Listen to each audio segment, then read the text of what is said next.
They laughed when my sister called me a toy soldier in front of the entire plane.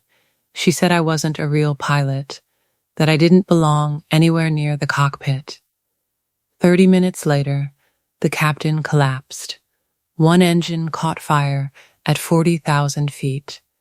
And suddenly, every single person on that plane was begging the toy soldier to save their life. My name is Cassidy Wynn, and if you've never attended a family funeral that feels more like a hostile corporate takeover, consider yourself lucky.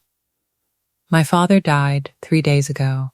No tears, no emotional speeches, just cold air conditioning, cheap hotel coffee, and a lawyer reading a will like he was announcing quarterly earnings. My sister Leona Wynn sat at the head of the table like a CEO on bonus day. Perfect posture, perfect suit, perfect smile that never once reached her eyes. She didn't even look at me when I walked in. That's how things had been ever since I enlisted.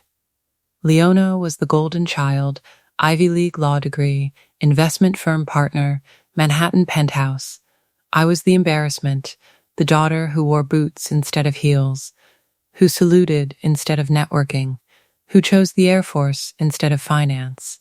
Cassidy, she said flatly, finally glancing up, like she was reading my name off a grocery list. Didn't expect you to show up from wherever you're stationed. Ramstein Air Base, I replied. She nodded slowly, the same way someone nods when you tell them you work at a gas station. Then she turned back to the attorney and checked something off her legal pad. Probably my name. The will. The will was short, suspiciously clean. Leona was named primary executor. She would manage all real estate, investments, family accounts. I received a sealed envelope and a thank you for my service. That was it. No house, no savings, not even my father's watch, the one he wore every single day. The lawyer slid the envelope toward me. Inside was a post-it note. Your father admired your discipline. He wanted you to have this. Inside the envelope, my father's old military challenge coin from the Korean War. A faded photo of him standing beside a fighter jet in 1975. That was my inheritance. A coin. And silence. To Leona, I was decoration, a uniform at the funeral for optics. She even said it out loud later. The airport. I hope you're not planning to wear that full getup on the flight home, she said at the Lisbon airport. It's my uniform, I replied. She smirked. Of course it is. I suppose it comes with a respect me button on the collar. If I weren't used to that tone, it might have hurt. But I was. Snide comments dressed as jokes. Condescension sugar-coated as concern. We boarded Skybridge Flight 3072 to Denver, business class. Not my choice. Leona insisted we fly together. For appearances, she said. She took the window seat. I took the aisle. Between us, an empty seat, even that wasn't enough distance. The humiliation at 40,000 feet. After takeoff, she ordered a Chardonnay. You know, she said casually, Dad always hoped you'd grow out of the military thing. I didn't know serving overseas was a personality flaw, I replied. She laughed lightly. Some people use the army to escape. Others use it to avoid growing up. That was her way of calling me a coward. Classic Leona. I turned to the screen, pretending to browse movies. Then she leaned in and dropped it. You do know you're no longer in the will, right? I froze. She smiled slowly. The mental health clause. It disqualifies beneficiaries with unresolved psychological records. My blood went cold. The evaluation after Syria, she continued. 3 months mandatory leave. Totally legal. I stared at her. You leaked my medical file?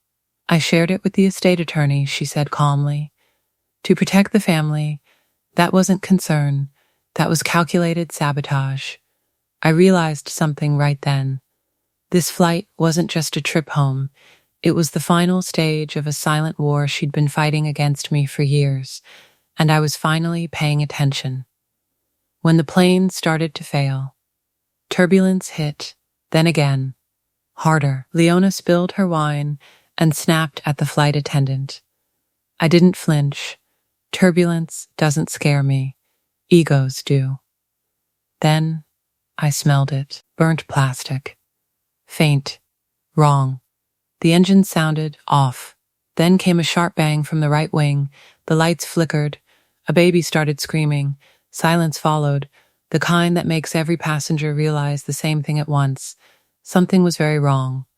The intercom crackled. "Ladies and gentlemen, we're experiencing a minor technical issue," Leona scoffed. Minor? Budget airlines.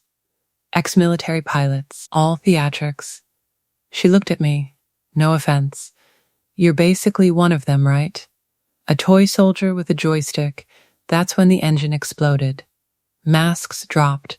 Fire warnings screamed. The captain's voice cut off mid-sentence.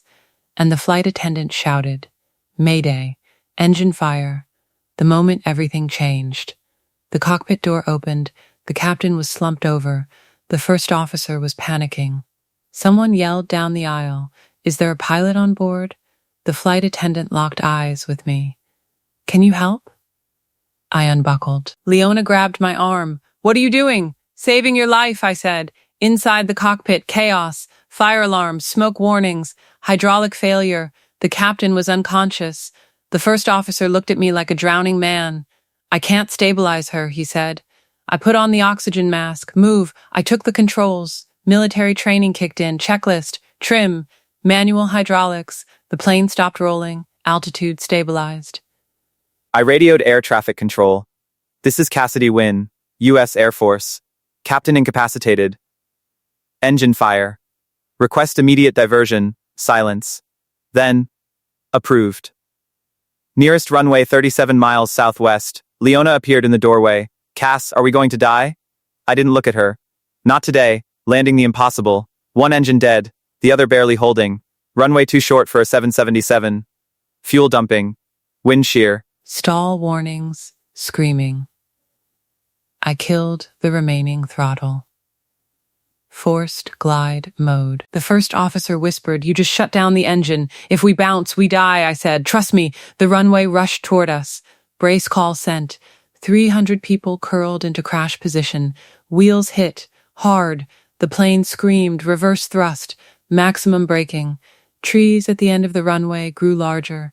Closer. Then we stopped. 10 feet from disaster. Silence. Then crying. Then cheering. Then disbelief. Aftermath. Passengers poured out alive, hugging strangers, sobbing. One man whispered, "Thank you." Leona stared at me. "You?" she said. "You landed the plane?" "Yes." She had no words. Later, a video went viral, her voice mocking me mid-flight, calling me unstable, a toy soldier. Public opinion was brutal. Investigations followed. Dude. Lawyers. Conclusion. No violations. Lives saved. Case closed. But that wasn't the real ending. The quiet revenge. I uncovered everything. Forged documents. Medical defamation. Fraud inside my father's trust. Leona lost everything quietly. No press conference, no apology, just removal. I didn't destroy her. I outgrew her. I used my inheritance to build Wind Flight Institute, training women pilots from backgrounds that were told no. One of my first students? Leona's daughter. She earned her wings. No shortcuts, no legacy, just skill. Ending. People think revenge is loud. It's not. The deepest revenge is living well, flying higher, and realizing you never needed their approval to begin with. I wasn't a toy soldier. I was exactly what that moment needed. And sometimes, silence is louder than a lifetime of insults.